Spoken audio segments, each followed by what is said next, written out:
So, with this, Demon Lord Retry. The reason why I like this a lot, because this is traditional. You have one person, this person back here, which is very weird. But it's like, here's the main character, and then here are the other ones. But yes, you get the sort of like person goes to another world, person gets stronger, person gets powers. Everyone's like, oh, look at this person.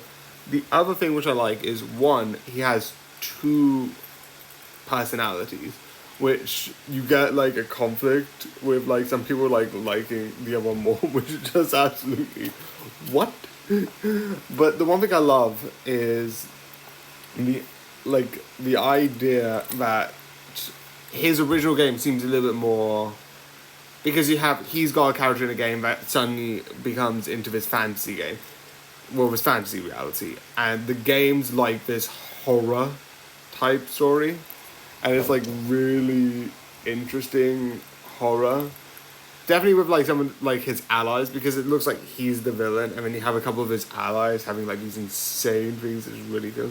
I don't know if I'm just misreading it, but because he's the admin, like legitimately, if you're making a game, make yourself the villain. Because like you run the game, you can like operate it, and that's more fun. That's why DMs, even though it's extremely hard in D&D, it's extremely fun because you get to be the villain. It's like, oh, don't blame me. I'm just playing the villain. I'm doing.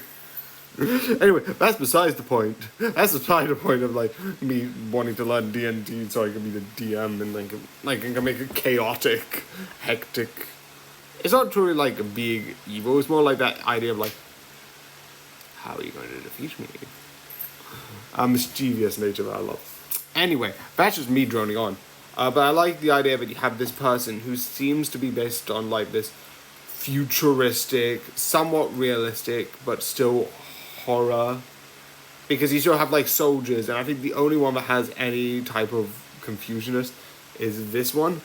But I'm pretty sure she's probably genetically modified her own body. So that's why I'm like, okay, that's how this can happen, and that's can happen. She just got these insane things in her body.